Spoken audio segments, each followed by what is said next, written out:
dream back. You can blame it on the tech or the disrespect. Before you play, better button check. Button check.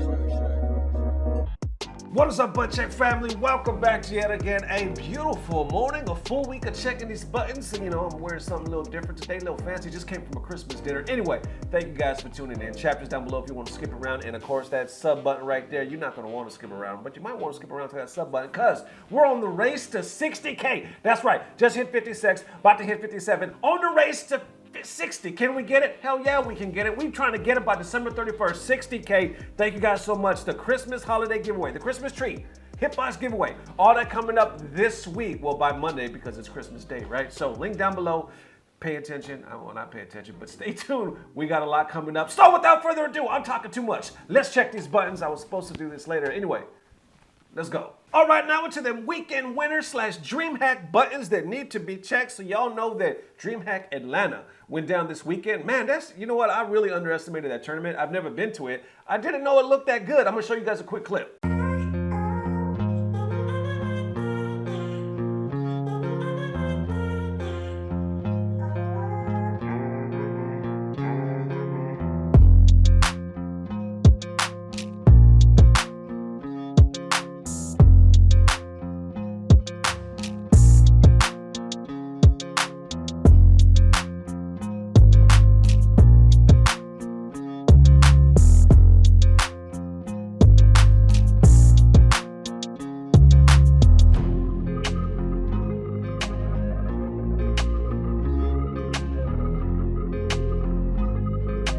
Man, it was popping over there. They had some really big names, man. They had Justin Wong, they had Punk, they had T-Pain. T-Pain was getting down. They had who else? Austin Creed. Literally, I was like, damn, maybe I need to start putting that on my radar. So they had some hype action as well. Guilty Gear, MK1, and Street Fighter 6, if I'm not mistaken. Congratulations to the weekend winners. We had an upset. Well, you know what? Before I get into all that, check out these clips. Shaker confirmed, but the rewind.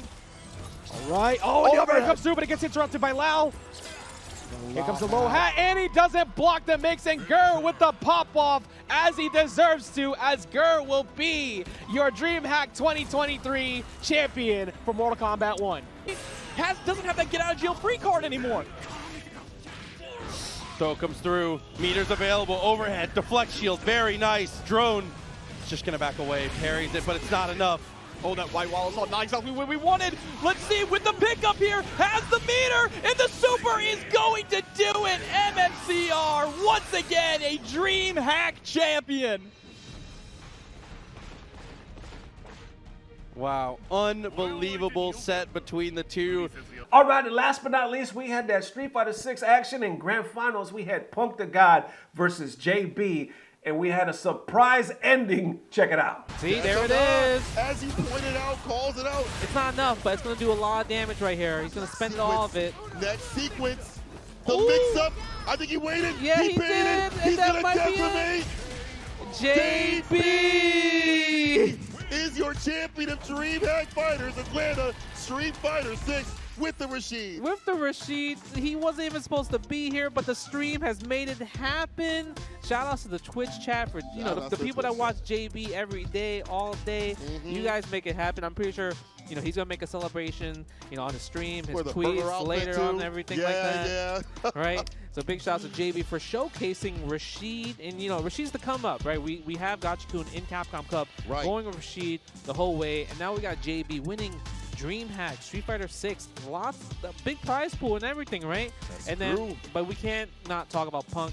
He's second place right there with multiple characters, right? We saw Kimberly, we saw Luke. And Jury.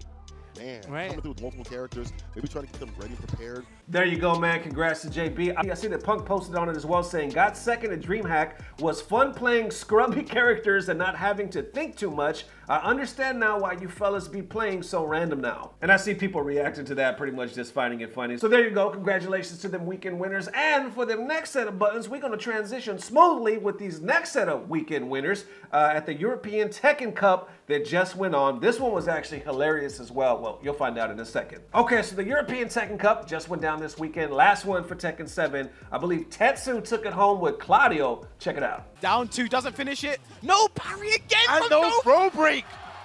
And that is it. With that, Tetsu Tetsu is going to be your European Tekken Cup champion, the final one for Tekken 7. Hugs between the two. Look at the guy happy. He is elated about that. Look at what this means to him after the year he has had, the ups and downs, not making it out for a Brussels challenge, but then beating the India, not qualifying for Tekken at all, but now here as your European Tekken Cup champion. That was great, right? Congratulations to that young man. But the best part, well, for me anyway, was Harada himself actually came out to present the award. You can see this dude is shook. Check it out. Now there is one more thing to do. Yep. I did say that Tetsu was very naughty and got his hands on that trophy a bit too early. Maybe someone is here that can tell him off. We have a very special guest to award the trophy to our European Tekken Cup 2023 champion. Can we please welcome our very special guest on stage?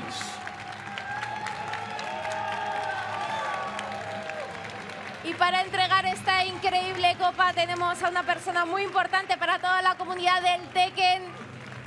Y estamos encantados de contar con él en el escenario, es un auténtico honor.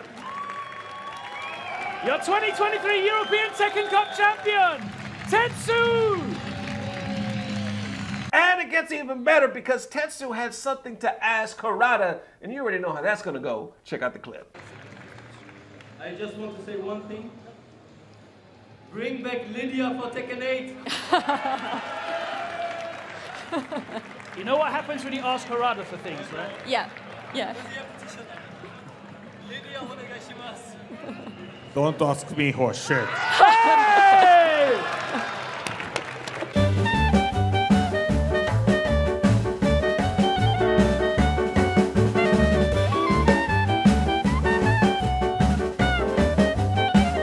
Okay, does it get any better than that? This is why we love Harada. He's always going to tell you, as a father, as a parent, don't ask me for shit. Oh, that resonates with me so good. In a weird way, quick story, let me connect these dots for you. When I was growing up, my mom, we had to eat what she made for dinner. Didn't have much money. But anyway, if we didn't want to eat what she made for dinner, she would look at us and tell us, como caca. Which might sound cute, right? But in Spanish, it basically means eat shit. So from my mom to eat shit to Harada, don't ask me for shit, it just resonates with me, and the shit is good. And like I said, I don't know if my mom ever watched this, she ain't going to. But if she ever does, hey, no, for real, my mom had the best mom in the world. But when it came to her cooking, and if you wasn't trying to eat it, yeah, you could como caca. All right, now into that ultimate gamer's dilemma when you're good and you suck at the same time, buttons that need to be checked. All right, so there was an article written the other day, hit kind of close to home because a lot of gamers could relate to this. They were, debating, sharing, and whatnot. So it was written by Hard Drive, or, that's the site. The author is Jimmy Belyakov, if I'm even pronouncing that right. I'll put their information down below. Definitely check them out. And some of you that might be familiar with this article will unpack it at the end of this because I know what you might be thinking. But anyway, hold that thought. Okay, so starts off right here, right, saying heartbreaking, man too good at fighting game to enjoy playing against friends,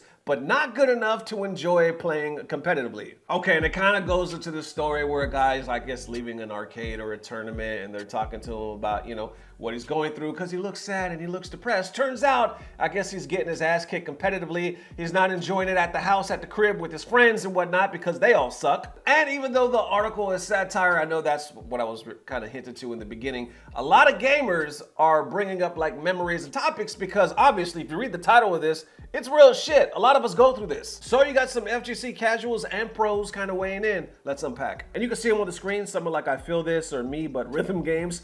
This is the fucking story of my life. I see Zach saying, how did you get this photo of me and a story about me with the name changed? And then Philip saying, how dare you? Then I see somebody by the name of Daniel share a story, and I'm sure a lot of us can relate to this. I'll kind of skim it, right? I'll give you the summary. Basically, he talks about him and his cousin signed up for a Street Fighter tournament. They practiced, I think it was at Blockbuster. They thought they were godlike because they just played each other and they just were in the lab. They were sure that when they went to this tournament, they were just gonna whoop some ass, right? But of course they went, and to their surprise, they got their ass kicked They got bodied and they realized, oh shit, there are levels to this thing and we are nowhere close to this. Ending right here on the bottom, you can see where he says, we got humbled quick. Mature TV added to this saying, this is the moment when you need to find new opponents and break your limits. Then one of the GOATs, Ryan Hart, right, adds to this saying, this isn't heartbreaking, this is actually the moment you confirm you have talent/unique ability where you outshine all those around you and emerge above. Now is the time for a choice, do you want it or not? Don't sulk because wins don't come free anymore. Get grinding for what's next. Okay, and there it is, and of course more talk about this. Now, I noticed like once Ryan posted that, people were like, hey yo, calm down, this is satire. But he posted underneath that like, no.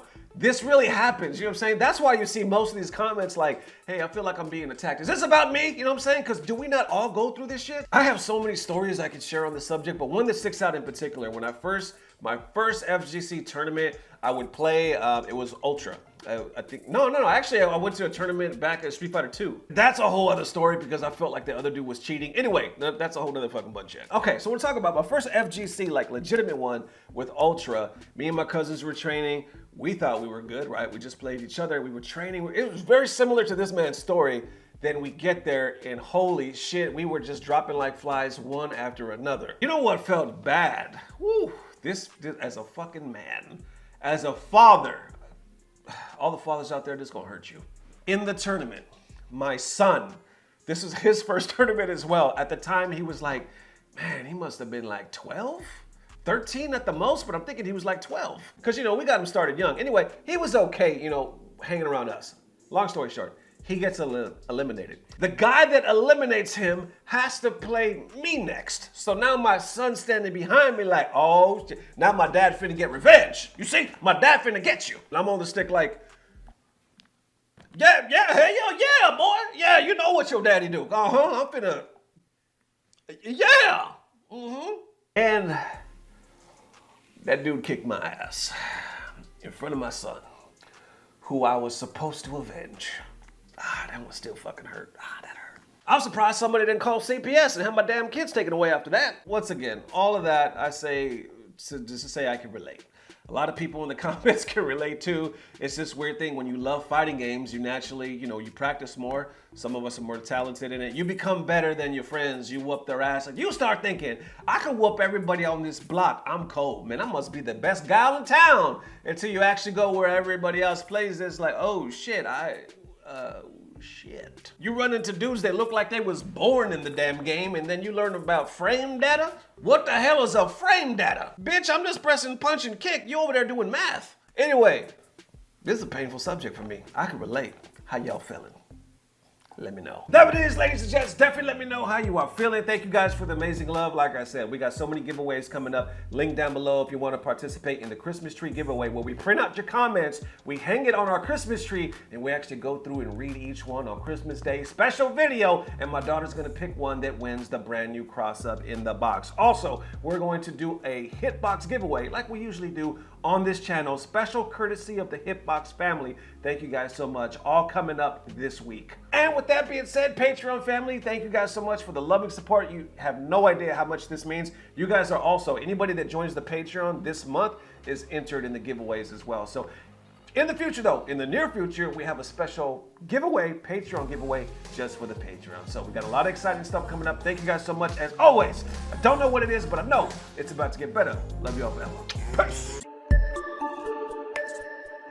Blah, blah, blah. Subscribe.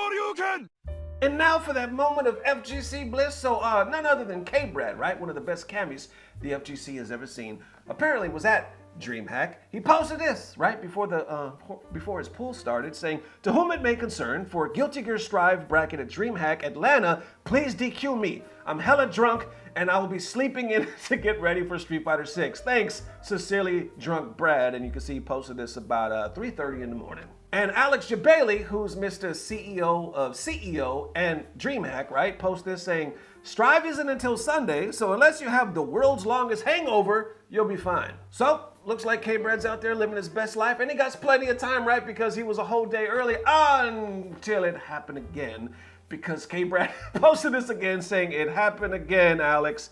DQ me, please, and thank you. Atlanta is too powerful." Then Alex Jabali posted this saying, "You're welcome. Disqualified." So, there you go. When you're having too good of a time, you're living your best life. Unfortunately, other things got to be sacrificed. So, Jabali was like, hey, como caca.